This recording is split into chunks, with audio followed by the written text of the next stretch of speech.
Hey guys, welcome back to Paulies Sleepers surprise special edition first take on Monday night. It's late Monday night. I decided I've been trying to get my first takes out as soon as possible. Why not do one on Monday? So it's super fresh. Also because there's some plays that are really jumping off for me here. So last week I said we're going to do cash. I looked at the lineup. I saw cash written all over it, like double ups and 50-50s. And then I didn't do that because I did some full slates because I wanted Alvin Kamara and Antonio Brown, and Alvin Kamara went down with a concussion, just totally messed up the full slates. So I decided to go for it in the GPPs. What's funny is the 5 millionaire lineups I gave out, 3 of them cashed.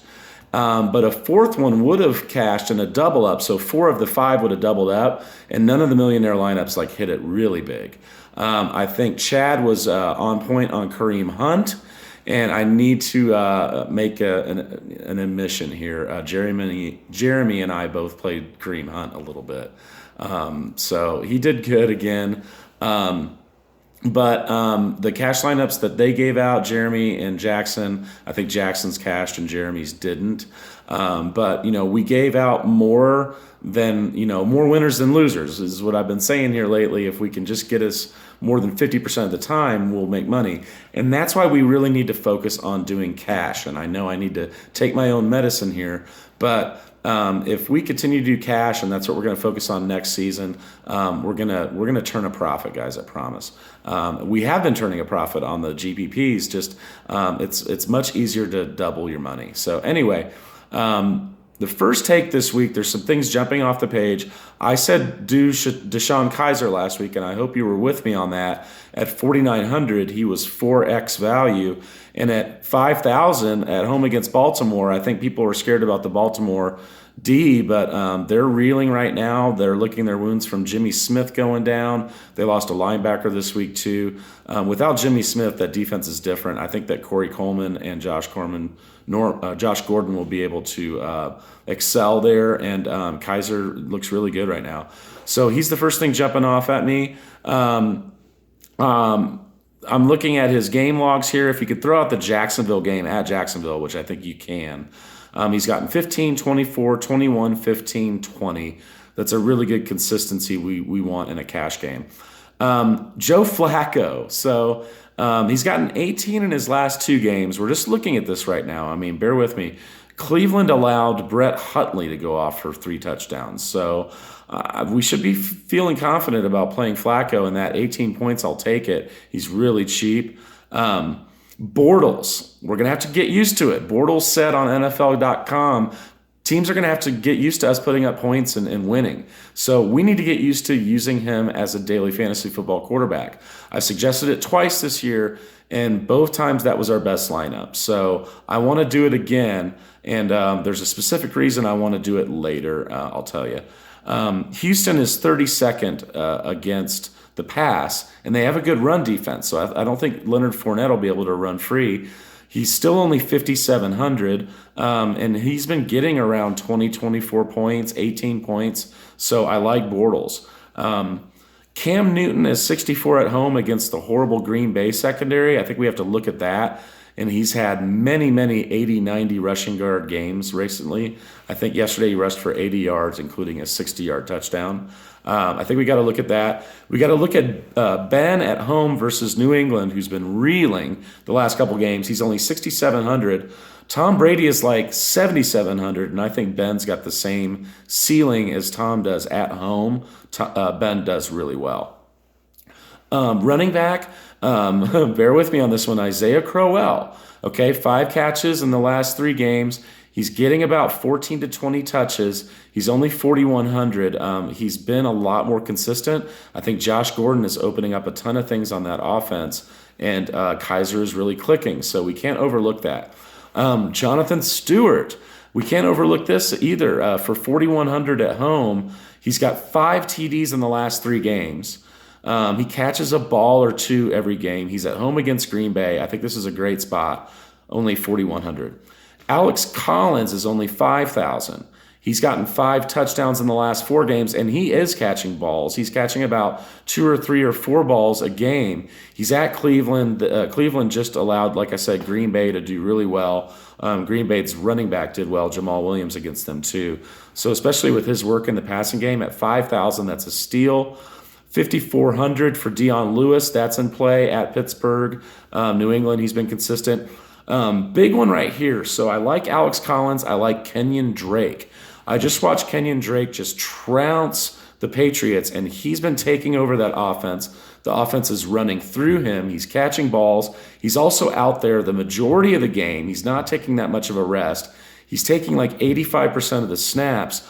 I think this is a great situation here. Kenyon Drake, we're also taking advantage of the fact that the pricing didn't adjust for his last big game because pricing comes out on Sunday, and he just played a few hours ago. Rex Burkhead is 6,400. I think he's in play for sure. And you got to look really heavily here about our New Orleans boys. A lot earlier this year, we played Ingram and Kamara together. Recently, we've been playing Kamara instead of Ingram, and he's been getting better games except for the concussion.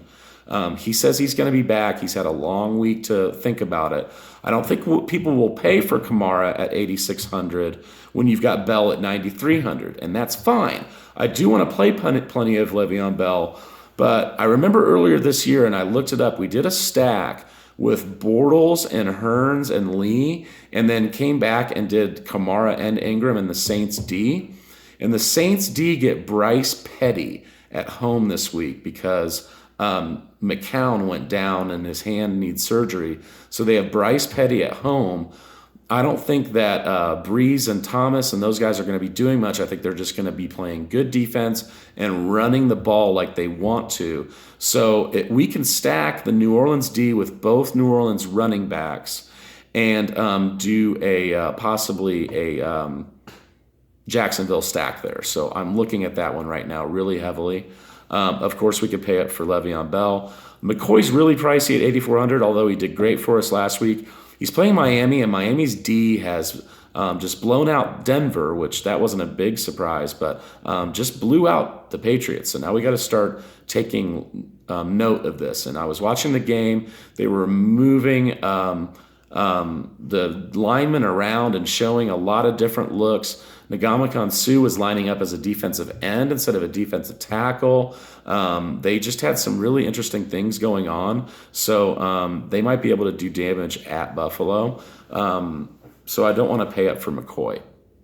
Wide receiver, we're going to go opposite. We're going to start at the best ones. Antonio Brown is 9,100. I think that's cheap. I mean, sometimes he'll get up to 9,500, 9,800 some games. And at Pittsburgh, I think that's cheap. Hopkins is 7,700. He plays at Jacksonville. Now, they, have Jalen Ramsey and one other, A.J. Bouye, really good corners. Week 1, he faced them, and he had 13 targets, 5 catches, 73 yards, and a touchdown. So in a cash game, I'm not mad at that 7,700. I think a lot of people won't play him. And Yates actually threw the ball to him more than Savage did the other night. Adam Thielen, 7,600. I think that's a good home play. You've got Josh Gordon is 6,800. Corey Coleman's 4,400. And he actually had a better game last week, and the team loves him. I think that Corey Coleman might be the play next week at 4,400. Devin Funchess, the offense is flowing through him. He's been balling out. He did really well the last 4 weeks in succession. They've got a home game at 6,600. I love it. I was also going to mention it's funny that DraftKings already priced up Jordy from 4,200 to 6,300 in the hopes that A-Rod is going to be throwing the ball. I'm not doing it. I want to see what happens there. Marquise Goodwin is no longer a value. We've been playing him at value, but he's 6K now. But his targets have gone up from 6 to 8 to 12 the last 3 games. His yards have gone up from 78 to 99 to 106. He scored this last week too. I love that at 6K. The Jacksonville guys, Marquise Lee is 5,800. Yes, he is the top target there, but D.D. Westbrook is their rookie. He's just amazing. He was a Heisman Trophy candidate last year. He's been hurt most of the year. He's gone 10, 9, and 8 targets the last 3 games.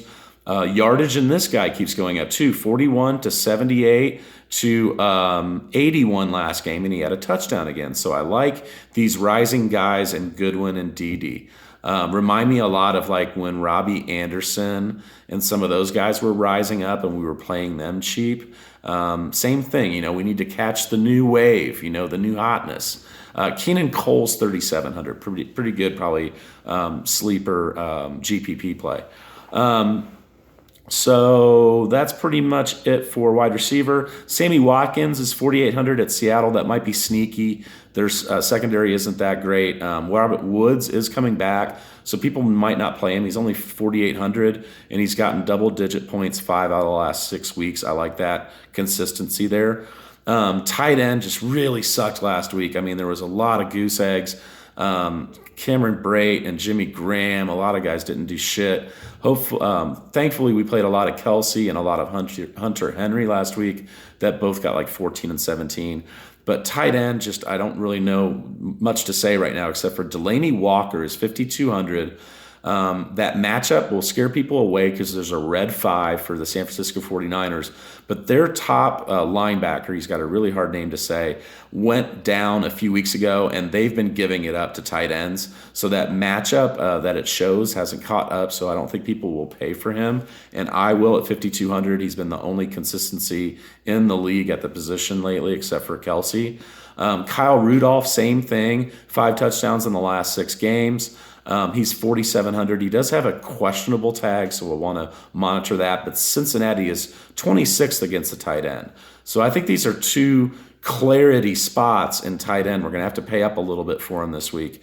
The outlaw, Jesse James might be a flyer play, a what the heck. I mean, who cares? Tight ends have been sucking so bad. He's 29 at home versus New England. So that's about it for tight ends. Saints D, like I said, they're the second price D, 3,900. I think we have to do it. We won a bunch of money with them at the beginning of the year, and pairing them with either one of the Saints running backs is going to be a good idea. You could peel off of one of them and go to Le'Veon Bell, which probably wouldn't be a bad idea. We might be able to sneak in a bunch of value and do all 3 of them. Let's do Ingram and Kamara and Bell. I don't see why not. Vikings play Cincy at home, 3,500 might be a good play. The Panthers at home, if Aaron Rodgers doesn't play for some reason, 2,900 is a good play. The Skins at home versus Arizona, they've been giving up a lot of sacks and picks lately. They're only 2,800. And the aforementioned Dolphins for 2,700 at Buffalo. They're kind of playing like they're playing for something, even though I think they're out. They're 6 and 7 right now. Who knows? Maybe they still have a chance. They're sure playing like they have a chance, but they're doing some exotic blitzes. They fucked up Denver at home, and then Tom Brady took a seat last night. Sorry about all the language tonight. Maybe I had a few beers. So that's the first take. We might do another one Wednesday if there's new information, but probably not another video till Saturday. We'll get Jackson and Jeremy more involved. I'm going to get them excited and say we're going to do cash and cash only this week, guys. So that's our first take. Let's see how the week shakes out. Thanks. Bye.